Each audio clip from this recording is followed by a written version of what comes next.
Hey everybody, welcome to the channel and welcome to a new video in plasticity. My name is Mike and I'm going to show you how to use the rectangular array option, right? So we're going to take a center rectangle and we're just going to drag that out on the grid.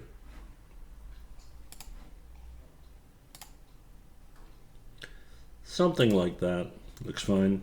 Then we're going to jump to our top view and I'm going to grab another rectangle and I'm going to create it roughly in the corner here, right?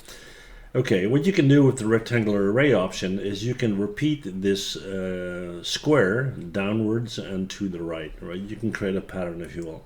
So we're gonna click on the tool and it's gonna ask us, right, okay, what do you want? Right now it's set to 8 and to 3, but as I drag my mouse down and I'm happy with the distance, I can click on it and I will have my first distance, okay?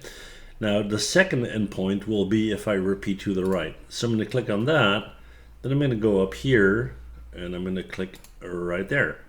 So now I got 8 by 3, there you go. I'm going to click on OK, and then from this point on I can select the faces and do extrusions and all that kind of cool stuff, right?